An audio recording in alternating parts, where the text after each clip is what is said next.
Hey guys, it's John here from Sonic Drive Studio. Welcome back to the channel. Today I'm here with something fresh, fun and exciting. If you're familiar with the channel, you probably know me because of my gear-related demos. My guitar gear-related demos mostly. Well, I'm going to expand the channel a little bit and also make some videos that are focused on music, so do stuff like album reviews. We're all lovers of music, of course, otherwise you wouldn't be here in the first place. And don't worry, I'm mainly gonna do videos that are focused on rock and metal music. Now, of course, I will focus on the songs, the songwriting, and the overall music, but I will also focus more on the production and the sounds and the guitar tones and the guitar work. I think that might set these reviews apart from other reviewers on YouTube, and I really hope you will enjoy these. If you're new to the channel, please drop a subscribe along with the notification bell to stay up to date on all my activities. And if you're enjoying this video, please also drop a like and a comment down below, as I'd love to know your thoughts about the album. And I'd absolutely love to hear your honest thoughts, so do let me know down below. Today we're going to take a look at what, in my opinion, is an underrated gem, and that is The Final Frontier by Iron Maiden. This may or may not surprise you, but I'm a huge Iron Maiden fan.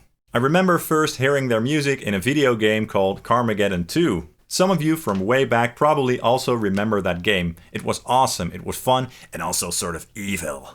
Very suitable for the music of Iron Maiden, actually. And I believe this was somewhere around the mid-90s or so, during the controversial Blaze Bayley era. Anyway, they made a huge impression on me, especially as a young guitarist. I heard things that I'd never heard before in music, especially how the guitars interacted with the harmonies and stuff like that, and the melodies and the riffs, and the brilliant vocals by Bruce Dickinson. It was just so impressive to me, not to mention the musicianship, the creativity and energy that this band had. I've been a fan ever since, and I have and enjoy all the albums and DVDs and live albums, as you can see. So fast forward to 2010, when Iron Maiden released The Final Frontier, and what an interesting and awesome album this is. And I honestly think that this album is highly underrated, and that's why I'm featuring this album in this video. I've been revisiting some of the more recent Iron Maiden albums, such as The Book of Souls, and when I popped in The Final Frontier, I just couldn't stop listening, and I've been playing it ever since. There's just so much to discover on this album. It's a long album, and it has some very familiar Maiden territory, but there definitely also is a sense of youthful discovery going on. It's a very adventurous album. One might say that this definitely is a more progressive album, and that might scare some of the older fans away, and I urge you not to, because the freshness and adventurous vibe of this album is what makes it so great. Kevin Shirley produced and mixed this album, and he's a great producer. He has also worked with bands like Dream Theater and Led Zeppelin. I love the fatness of his mixes. There's a sort of warmth and punch going on his mixes that makes it feel right at home, basically. Remember Scenes from a Memory by Dream Theater? Well, there you go. That's a great example of his production. I think Kevin started to work with Iron Maiden in the year 2000 or so, back when the band released Brave New World. That's the record where the singer Bruce Dickinson and the guitarist Adrian Smith rejoined the band for that epic reunion. And Brave New World, by the way, is also a great example of Kevin's fat production. Heavy drums, heavy guitars, prominent vocals, and a thundering bass line. An aspect that is very important for Maiden's sound. Overall production for The Final Frontier is very tight and focused, and you can really hear that the band was on the top of their game. It has a bit of a live feel, as most of the post-reunion albums have by Maiden, but that's probably due to the fact that they record most of their stuff live anyway. I'm sure they do some overdubs here and there, but that's basically how they record together. They sit in a room in a circle and record all simultaneously. But despite them playing this live, it sounds very tight overall. The guitar work is stellar, and the guitarists especially like to venture onto new terrain here, but we'll talk about that more when we go over the songs. The guitar tones on this album are really nice as well, kind of mid-focused, just as all the other Iron Maiden albums, but in the older albums the sound was a little bit more narrow, leaving more room for the other instruments, and on this album the instruments just sort of blend a little bit more, so the guitars sound a little bit bigger and fatter than the older records. And that's something that I really like. It just sounds a bit more modern because of that. Bruce's vocals are also really good on this album, in my opinion. Sure, he doesn't sound exactly the same as in the early days, but for his age, his voice is sounding very solid here. In some areas, it is noticeable that the band recorded this in a sort of live and spontaneous way, but I think that it only adds to the uniqueness of the experience. In fact, I think that it's a pretty bold move for a band like this to record that way, and it proves that they are truly masters of their craft. Now before we get into the songs, let's take a quick look at the album cover as well, because I know that's something that Iron Maiden fans find important. I know some Maiden fans aren't really a fan of the album cover, but I personally must admit that I like it. Sure, it's a little different than the old album covers, but so is the music, and I think that it fits the music. It's set in space, and I like the vibe that it gives off about exploring the galaxy, exploring new worlds and aliens and scary monsters and stuff like that. A very cool sort of comic booky sci-fi vibe, so I'm really enjoying this cover and I think it fits the album very well.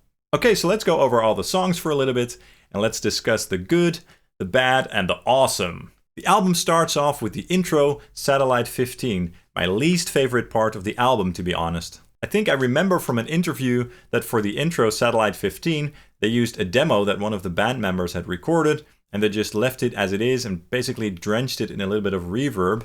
And there's this sort of weird hiccup or glitch in the programmed drum loop near the end, and once you hear it, it's kind of hard to ignore. I think it's a little bit of a sloppy intro, to be honest, but I guess what it does is it builds up the tension to the real songs nicely, and for the live shows I imagine that this was a cool intro as well. It sets a cool sort of eerie, spacey vibe about them exploring space or something. But anyway, don't worry, because after this intro it only gets much better. And then we have the title track, The Final Frontier. But note that on the CD, this is on the exact same track as the intro, so if you just want to listen to The Final Frontier, you're going to have to skip a little bit. And when this track kicks in after the intro, it's like, that's the sound that we've been waiting for. The song starts off with a nice and rocking Maiden riff in typical Maiden fashion. The choruses and verses and stuff and the overall song structure is nice, kind of predictable, but that works for these kind of simple rock songs. And no surprises here, but the guitar solo by Adrian Smith is great. You could even call it catchy. I tend to enjoy Adrian Smith's solos a lot, and I think that he's the most technical player in the band. He just seems to pay a lot of attention to phrasing, feel, the tone, and I like his vibrato as well. I really like how his lead guitar tones stand out on the record, and I even think that he has some sort of modulation effect going on as well, slightly reminiscent of the guitar tones on Somewhere in Time, which also had chorus on them. Now Dave Murray's solo is playful and joyful, and I always appreciate how free his playing sounds. Pure spontaneous expression basically, and that comment basically counts for the entire album. So a very fun and exciting Maiden rock track, again not very surprising but a very solid opener. Next up we have the song El Dorado. This song starts off with a nice galloping riff, and I really like how the other guitarists play the accent chords on this riff. It builds up quite nicely. The pre-chorus section gives this song a little bit of a sinister twist, which kind of reminds me of Brave New World. And the vocals have a nice urgency there, and that's also something that carries on through the entire record. When the chorus kicks in, we're back in that catchy and melodic rock world, but the bridge after that slowly and carefully starts to explore that progressive realm a little bit. And that is something that will creep more into the other songs in the rest of the album. Adrian's Eastern-flavored guitar solo kicks in, another awesome solo, and from there we get another playful and joyful Dave Murray solo. Then Yannick's first solo on the album, as raw as ever and also sort of playful but in a different way. A more raw and aggressive way basically. I know not everybody is a fan of his playing, but at least he has his own style, right? And I think that he also contributes a lot to the songwriting, with the guitar melodies and themes and stuff like that. So he also definitely is an underrated player in this band in my opinion. And that's just one of the things that makes this iteration of the band so unique, having 3 guitarists and all. And his guitar always has a healthy amount of mids, and that really helps to make his guitar solos and leads stand out of the mix. And you can also really hear that it's him playing. So overall a fun song just as the previous song, again not super adventurous but a nice and typical Maiden song. And then we have Mother of Mercy, a song that starts in sort of classic Iron Maiden territory with some clean guitars and a catchy melody up top. And I like how the vocals start with a great mood and melody immediately. In fact, the vocals are one of my favorite things on this song. I think that Bruce was on the top of his game here. He just sings with so much passion and enthusiasm. I really like how the pre-chorus kicks in with those accents and those overdubbed melodies. A nice gallop kicks in after that, building up to the chorus, my most favorite part of the song. The guitars here are solid and heavy, true metal, just love it. And of course the guitar solo by Adrian is just as nice as on the previous tracks. And what I also really like about this song is the powerful ending. It's very abrupt, bam, it's done. So that's kind of cool in my opinion, and I wish they'd play this song live, an underrated song for sure. Next up we have Coming Home, a track that could be perceived as a little bit corny or cheesy.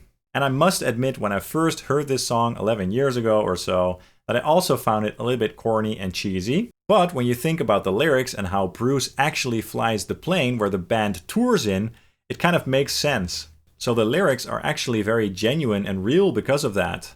It's just a heartfelt song with some real emotions in it, and I really appreciate that. If anyone in the world has the right to sing this song, it's Bruce. Let's face it, because he's probably the only metal singer and airline pilot in the world. So if anybody is allowed to sing this song, it's him. The guitar work on this song isn't very adventurous, but it's fine and it leaves room for the vocals. The guitar solo by Adrian Smith is very nice though. It's a solo that I really enjoy and it works really well for the song. It has some real emotion in it. So again, not the most adventurous song when it comes to style, but a very solid song and really heartfelt in my opinion. The Alchemist starts off in typical Iron Maiden fashion with those harmony guitars, and the riffs in the verses and the vocal melodies there really remind me of the sort of early 90s Maiden, songs like Be Quick or Be Dead. So a little punky and old school. I love how the verses flow into the pre-chorus and into the chorus, a nice contrast to the verses. The solo obviously is played by Yannick, a very spontaneous and raw solo, typical Yannick. I like this solo. Perhaps it's not as technical and precise as a solo by Adrian, but it's still nice and it fits the song. Again, another fun and solid Maiden rock song, but not as adventurous as what's coming next on the album. And that may be a good thing for you, I guess it all depends on your taste. I like both aspects of Maiden, the more safe and predictable side, and the more adventurous side. Next up, we have the Isle of Avalon, and this is where the album starts to get more progressive and adventurous. The mood and the build-up of this song are just ear candy to me. It's so musical. The way the guitars and the melodies go from major to minor give this a sort of special feel, sort of otherworldly. When the pre-chorus kicks in, it feels more familiar Maiden, so more your typical Maiden. But the chorus has some cool melodies and chords going on that feels sort of adventurous and fresh to me. Love it! A very nice solo follows this by either Adrian or Dave, I'm not entirely sure. But after that, the song gets really progressive, with a 7/8 riff and a very spacey solo by Adrian. This section has a very nice and improvised feel, and you can almost hear them flying into space on this one. You know, exploring new worlds and new planets, and the additional guitar effects that you hear here and there also give this a nice touch. It feels very jammy and improvised overall, very cool. And when the vocal kicks in, it's back to typical Maiden territory. And I really love how they go back to the mood of the intro and build back up to the pre-chorus and chorus again. It's quite an epic song and a long and dynamic journey, but it definitely is one of my favorites of the album. Starblind is another one of those inventive and progressive songs on the album. Although it starts in the typical Iron Maiden fashion, kind of reminding me of the Blaze Bayley era. It's cool how the soloed rhythm guitar kicks in and the overall verse groove with the drums with those accents. There's a nice and serious tension going on there. And the chorus feels typical Maiden with a cool modulation in there as well. Not the best overall chorus on the album, but definitely not bad. And the soulful solo after the chorus does remind me of albums like Somewhere in Time or Seventh Son of a Seventh Son. And the bridge section again is very adventurous and playful. The solos feel improvised again, but they flow nicely until the very solid solo kicks in with the modulation. Again, very 1986-y, so Somewhere in Time era-ish. And I really love the harmony section after that with the accents. Typical Maiden song with a good urgency to it. And I must say that I also appreciate what the synths are doing in this song. But just making the song sound a little bit more deep. So yeah, great song, not as amazing as the Isle of Avalon, but definitely in the same league. The Talisman is another very epic and long song that starts off very intimately with the acoustic guitars and Bruce's folky vocals. It's a nice break from the heavy epicness, and it's prone to giving goosebumps. I like the second bit of the acoustic part especially, it just sounds so nice to me. And it kind of reminds me of Dance of Death a little bit as well. And the heavy verses and choruses are typical Maiden with catchy riffs. And there's a sort of bridge melody guitar that comes in the song twice or so. But on the end there's a weird harmonized note where they didn't really think the harmony through all that much. It sounds kind of weird in my ears, but oh well. I guess those types of errors have to do with how spontaneous they record their records these days. The chorus is cool though. Bruce reaches some very nice heights with his vocals, and I really like the melodies as well, the guitar harmony melodies. The following bridge and solos are cool, but the slide solo by Yannick feels a little bit weak to me. The progressive section that follows after is sweet though, but it's kind of short. Anyway, a cool and memorable Maiden song with a couple of weird guitar spots here and there. The next song, The Man Who Would Be King, starts off very mellow and emotional, a nice mood if you're into that sort of thing. I like how the album is dynamic and has room for these sorts of segments, just to give the album a little bit more room to breathe. During that harmony guitar build-up, the drums are mixed really loud though, and that sounds a little bit weird to me, especially the toms. Just a little thing in the mix that I find sort of out of place. The pre-chorus and chorus aren't too memorable in my opinion, to be honest, but again I really like the progressive nature of the bridge. The guitar solo seems to be a solo by Adrian that has been reversed, so flipped. And that gives this guitar part a very nice and spacey vibe, I love it. I also really enjoy the relaxed vibe of the outro, it flows out very nicely. The song is very wholesome, just not very catching and probably because of that, less memorable. And then the final song on the album, the epic 11-minute long When the Wild Wind Blows. The song starts off very moody, it feels very familiar Maiden, but the melody that follows with the guitar and the vocals feels very folky. And in typical Maiden fashion, these melodies are also carried over onto the more heavy verses. And the vocals and the music in the chorus feels very emotional and heartfelt. So does Adrian's solo, and I really enjoy the octave accents that he gives there. The following bridge melodies feel so typical Maiden, just a warm bath there. And then another nice solo, also by Adrian, I believe. Very cool. I think that Adrian had a lot to do with the writing of that record, and it really shows. The overall melodies and riffs on this song feel very familiar and folky, and I really like how the song kind of winds down until the end, on the mellow end.